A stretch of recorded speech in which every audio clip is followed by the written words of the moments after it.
The Corel Dominion scout ship hung in low orbit over the mining outpost, its sleek hull bristling with sensor arrays and relay antennas. Commander Javar examined the data streaming across the main display. A summary of the human facility below. Sparse defensive infrastructure, no heavy artillery, no electromagnetic shielding, no armored vehicles. Primitive, Javar hissed, his mouth twisting in what passed for amusement. The outpost looked like a scrapyard compared to Kyrell's standards.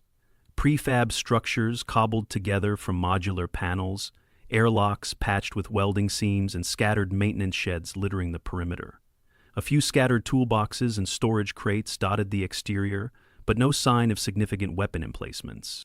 "Send in the elite units," Javar ordered.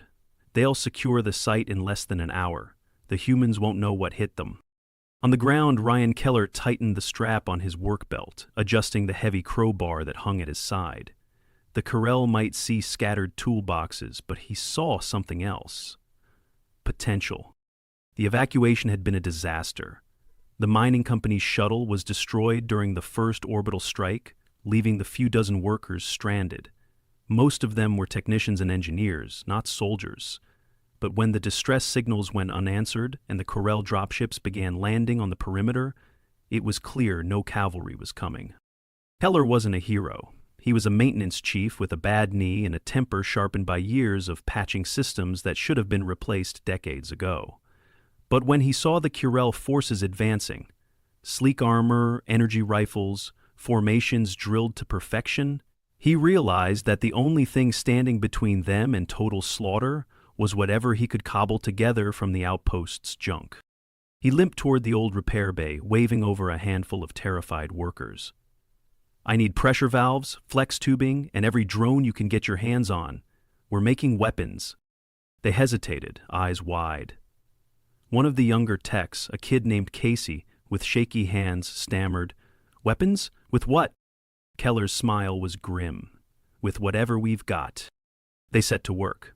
The first conversion was the repair drones, small spider-like machines designed to weld panels and replace circuit boards. Keller rerouted their navigation protocols, hardwiring them to target Kyrell energy signatures. He stripped out their safety overrides, replaced the manipulator arms with sharpened rebar, and packed their internal compartments with explosive canisters from the fuel storage tanks. Casey, wide-eyed but focused, helped rig the drones. These things were built to fix broken panels, not blow stuff up. "They'll manage," Keller said, wiping sweat from his brow. Next, they stripped down fuel lines from abandoned vehicles, converting them into makeshift flamethrowers.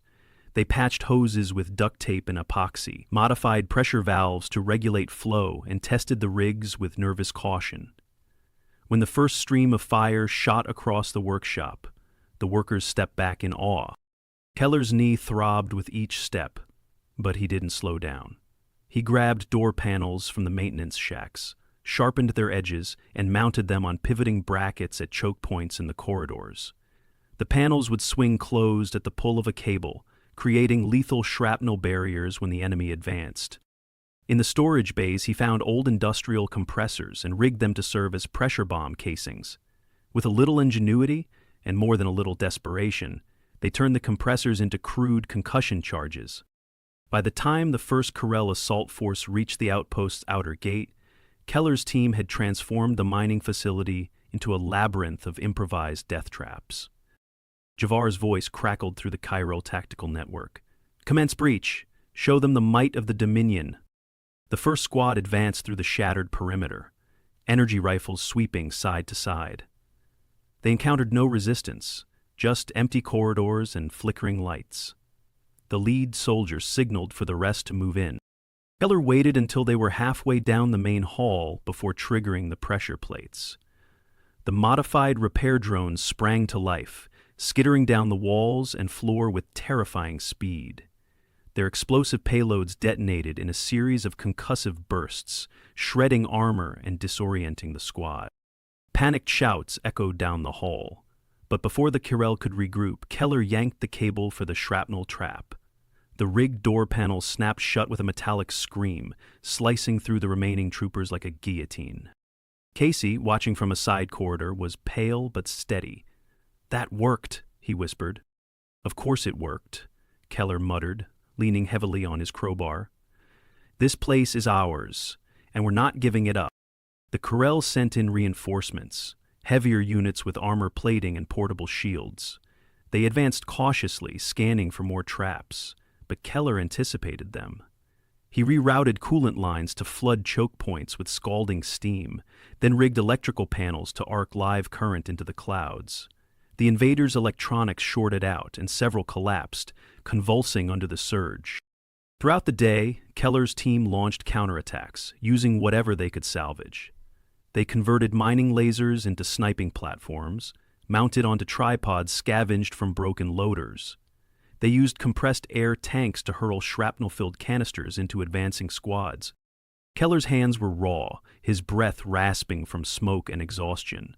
But every time he saw another Corel squad go down, he felt a surge of grim satisfaction. They weren't supposed to win. They weren't even supposed to survive. But if the Corel wanted this outpost, they were going to have to pay for every inch. As night fell, the Corel pulled back to regroup. Keller and his team gathered in the main hub, eating ration bars and drinking recycled water. The workers were bone-tired, their faces smudged with grime and ash, but their eyes were hard. "Think they'll come back?" Casey asked quietly. Keller flexed his aching knee, wincing at the pain. "Oh, they'll come back. They always do. But we'll be ready." Outside, under the cold glare of alien floodlights, the ground was littered with the twisted remains of Corel assault units, burned, shattered, and broken by a handful of desperate humans armed with crowbars, and whatever else they could turn into weapons. And tomorrow, they'd do it all again. The second Corel wave came at dawn. This time, they weren't sending lightly armed advance squads. They came with heavy infantry, portable plasma cannons, and a new type of drone designed to neutralize human electronics. From his vantage point in the cramped control hub, Ryan Keller spotted the shimmering columns of the Dominion's elite as they advanced. They brought the big guns, Hector, one of Keller's older crew members, observed grimly. His face was lined with soot, his coveralls caked with grime. Keller's voice rasped from exhaustion and the harsh chemical air. "They think that's going to change anything? Get to positions. Trigger the net if they make it past the first line." All through the night, while his leg cramped and his hands ached, Keller had worked with his crew to reinforce their traps. They'd stripped out the guidance units from the Corel drones they'd destroyed and turned them into decoys, programmed to broadcast false human signals and lure the invaders into choke points.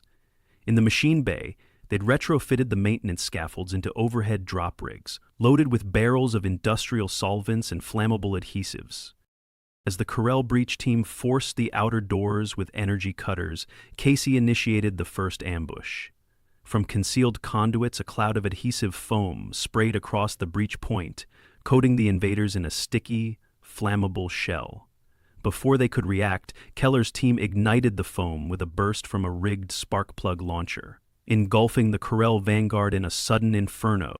Screams echoed down the corridor, but more troopers surged in from the flanks, fanning out with coordinated precision.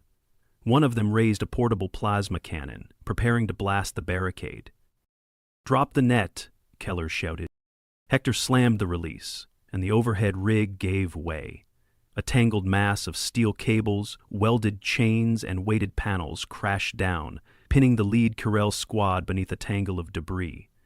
The plasma cannon discharged uselessly into the floor as the pinned soldiers struggled and shouted in their guttural language. But the Corel were adaptive, and they quickly redirected their advance to the west maintenance corridor. Keller had anticipated that too. He had ordered the venting of compressed coolant from ruptured lines, freezing the corridor into a slick, impassable sheet of ice. When the Corel tried to push through, their armored boots lost traction, sending them sliding helplessly into the next trap, a series of spring-loaded spears built from repurposed mining rods. "They're still coming," Casey warned, his voice shaking. "I know," Keller said, grimacing as he rose from his crouch. He leaned heavily on a wrench he used as a makeshift cane, his knee throbbing with every step. "But we'll keep them coming into our teeth until they've got nothing left." Back in orbit, the Corel command ship received increasingly garbled reports from the surface. Commander Giavar's agitation mounted as each update revealed higher casualties and baffling sabotage. "How are they resisting with no military-grade weapons?" he snarled, slamming his clawed hand against the console. The comms technician, her spines flattened in nervous submission, replied, "Commander, the humans have improvised. They've converted their infrastructure into weaponry. Even our most advanced sensors are struggling to distinguish traps from actual defenses. Deploy the energy disruptors. Overload their power systems." The disruptors rained down from orbit, hammering the outpost with waves of electromagnetic interference. Lights flickered, control panels sparked, and several of Keller's rigged devices failed catastrophically. For a moment, the defenders reeled. Casey stumbled, nearly dropping his makeshift detonator. Keller caught him by the shoulder. "Get the manual triggers. Forget the automated systems. We're going analog." Together, they scrambled to rewire traps to physical detonators. Simple pull cords, impact triggers, and battery-powered igniters that wouldn't be affected by the Corel's interference. In the southern corridor, Hector led a team armed with jury-rigged flamethrowers and homemade fragmentation charges. When the Corel shock troops advanced, they met a wall of fire and shrapnel, forcing them into a disorganized retreat. Meanwhile, in the central hub, Keller organized a counterstrike. He had turned an old personnel loader into a battering ram, its forks reinforced with steel plating and its motor overcharged with scavenged capacitors. When the Corel breached the outer command zone, the loader roared forward, slamming into their formation and scattering soldiers like bowling pins. Casey, crouched behind a barricade, stared wide-eyed. "That's insane!" Keller gave him a hard look. "That's survival. Now, reset the traps in Corridor 7. They'll come again." And come they did. Each wave grew more desperate, more reckless. The Corel's elite forces, trained for planetary conquest, found themselves bogged down in a nightmare of jury-rigged defenses and relentless human counterattacks. After 12 grueling hours, the Dominion assault faltered. The Corel command ship recalled its remaining forces for regrouping. Sensors showed catastrophic losses, and supply chains were shredded by targeted sabotage. In the aftermath, Keller's crew huddled in the shattered control hub, patching wounds, sharing water, and fortifying the remaining choke points. His knee was swollen and useless, and he finally allowed himself to sit. "They'll come again," he said, his voice hoarse. "But we'll be ready." Casey, his face streaked with grime, offered him a water canister. "How do you know they won't just level the whole place from orbit?" Keller looked around at the battered survivors, at the tangled mess of traps and defenses, and then out at the twisted wreckage of the Corel's failed assault. "Because if they try," he said quietly, "we'll make sure they regret every second of it." A low rumble reverberated through the outpost's battered corridors as the Corel assault ships regrouped in orbit. From his vantage point in the fortified control hub, Ryan Keller could hear the distant whine of energy fields crackling and flickering against the atmosphere. The Corel weren't done. They were preparing for something bigger. "They're reconfiguring for a saturation drop," said Hector, his voice grim as he watched the flickering signals on a repurposed scanner. "Heavy units, and they're not going to care about precision this time." Keller wiped a hand across his sweat-streaked face, his knuckles raw and bruised from hours of wrench work and combat. His knee was a swollen mass of agony, but he kept his weight off it, balancing on a makeshift crutch made from an old pipe. "All right," he rasped. "Then we stop playing defense." Casey glanced up from where he was assembling a cluster of impact grenades from decommissioned mining charges and spare radio detonators. "You mean go after them?" Keller nodded. "They think this outpost is all we've got, but we've got the tunnels. They didn't scan deep enough to see them. If we can get a team through the maintenance shafts and under their main landing zone, we can set charges beneath their heavy gear." Sarah, perched nearby with her grease-smeared hands threading wires through a cracked power conduit, straightened. "That's suicide." "Only if we're sloppy," Keller said. "But if we pull it off, we cripple their main drop point. They'll have to pull back, and we might just get them to abandon the site altogether." Casey hesitated, then nodded. All right, let's do it. They moved quickly, slipping into the narrow maintenance shafts beneath the outpost cramped tunnels, crisscrossing with pipes, ducts, and cabling. The air was thick with dust and the metallic tang of old coolant. Hector led the way, using a handheld scanner to trace the shallow vibrations from the Curel landing craft above. The tunnels took them directly beneath the Curel's staging area, where portable fortifications were being deployed and heavy artillery rolled into place. The vibrations overhead grew heavier, the hum of alien engines mingling with the hiss of hydraulic stabilizers. Keller grimaced as he knelt beside a junction box, his injured leg sending jolts of pain up his spine. He motioned for Casey and Sarah to unpack the charges. Improvised demolition devices built from mining explosives packed into steel canisters. They worked in silence, their fingers moving with the speed of desperation. Above them, Curel command officers issued orders in their guttural tongue, unaware of the sabotage taking place beneath their boots. Keller finished wiring the final detonator, nodding once. That'll do it, let's get clear. They backtracked through the tunnels, emerging through a concealed maintenance hatch half a K from the drop zone. From there, Keller activated the manual detonator, watching as a faint tremor rippled through the ground. A moment later, the landing zone erupted in a series of cascading explosions. Fireballs roared into the sky, hurling debris and machinery in all directions. The Curel ground forces scattered in disarray. Cheers echoed from the human defenders, but Keller didn't wait for celebrations. They'll be back with reinforcements, he warned. We need a push now. With their ranks thrown into chaos, Keller led a strike team through the shattered perimeter. They used portable mining lasers and repurposed construction rigs to breach weakened sections of Curel fortifications. They dropped smoke canisters made from chemical fire suppressants mixed with debris, creating thick, choking clouds that blinded enemy sensors. Casey and Sarah worked together to set up a heavy-cutting torch, salvaged from the repair bay. They used it to carve through Curel barricades, exposing vulnerable energy cores that they sabotaged with simple magnetic mines. The detonations sent arcs of electricity surging through the enemy's field lines, knocking out shields and power relays. Keller's hands trembled as he slammed a crowbar into a Curel commander's faceplate, toppling the armored figure to the ground. His breath came in ragged gasps, his knee threatening to give out, but he forced himself forward. Behind him, Hector triggered a pressure bomb that blasted a Curel gun platform into twisted metal. The humans advanced inch by inch, exploiting every crack and weakness they could find. In orbit, Commander Javar's voice trembled with fury.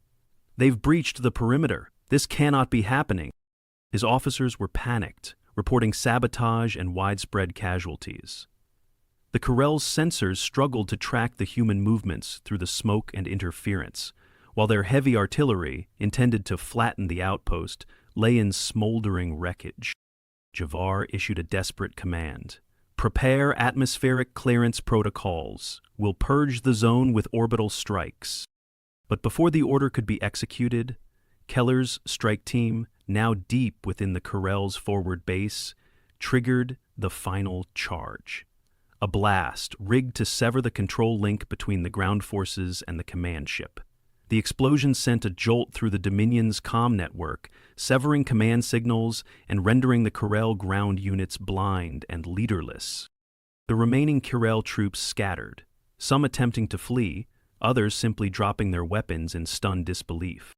In the aftermath, Keller stood amid the smoking ruins of the Curel landing zone, his crew around him. His leg was barely holding him upright, his hands bloodied and raw, but the outpost was theirs again. Sarah approached him, wiping soot from her face. They're pulling back, the Curel are retreating. Casey looked around at the devastation. Did we just win? Keller leaned on his crutch, looking up at the sky where the Curel ships were already breaking orbit, leaving the wreckage behind. No, he said quietly. We didn't win. We survived. And that's enough. As the dust settled and the remaining humans gathered to tend the wounded and assess the damage, Keller allowed himself to sit for the first time in hours. His knee throbbed mercilessly, but for the first time in days he felt something like peace. The outpost was a ruin, but it was their ruin. And the Curel would think twice before ever underestimating what humans could do with a toolbox and a bad attitude. By the time the Curel Dominion's last ship slipped beyond Earth's upper atmosphere, Ryan Keller sat slumped against the scorched wall of the main hub, a ragged length of tubing acting as a crude splint for his leg. The fighting had stopped, not because the Curel had been defeated in the conventional sense, but because their forces had crumbled under the weight of sabotage, fear, and sheer confusion. The Curel's ground troops were in full retreat, many dropping weapons and abandoning equipment as they fled toward extraction points that no longer existed. Overhead, the fleet flickered with distress beacons, the control infrastructure in tatters thanks to Keller's strike teams severing their uplinks. It wasn't a victory in the heroic sense, but it was enough. Hector crouched nearby, rethreading a damaged cable into one of the few remaining drone control consoles. His knuckles were split and bloodied from hauling debris, and his coveralls were stiff with grime. "I've been watching their transmissions," he said quietly. "They're cutting their losses. No more ground forces, no more air support. They're gone." Keller drew a ragged breath, shifting uncomfortably as his braced leg throbbed. "What's left of their equipment?" "Scrap. Salvageable for parts, maybe, but most of it's melted or fried." Hector glanced toward a scorched section of the landing zone where the Curel had made their last stand. "They tried to storm us with everything they had, and we handed it right back to them." Casey approached, still pale but steadier now. His hand shook only slightly as he passed a canister of clean water to Keller. "We lost a lot of people, though." Keller took the canister with a nod of thanks. "We did, but we're still here. That counts for something." In the following hours, small groups of human survivors trickled into the hub. Technicians, medics, miners, each carrying stories of close calls, last-minute rescues, and improvised defenses that had turned the tide. Sarah arrived from the East Wing with a bandaged arm and a soot-streaked face. "Generators are holding, at least for now," she said. "I've rerouted the coolant loops through the old maintenance shafts. We'll have enough power to keep the life support systems running." Casey crouched next to Keller, his voice low. "Think they'll come back?" Keller stared at the twisted remains of Curel equipment scattered across the landing zone. He thought of the sheer tenacity it had taken to survive, the hours spent welding and rewiring and jury-rigging defenses out of what was supposed to be repair equipment. He thought of the smell of burning insulation, the desperate rush to patch breaches, the chaos of combat in corridors barely wide enough to turn around. "No," Keller said after a moment. "Not for a long time. They'll think twice before picking a fight with a human outpost. We don't just fight, we adapt. They'll remember that." Outside, a light rain began to fall, hissing against the cooling metal and settling the dust.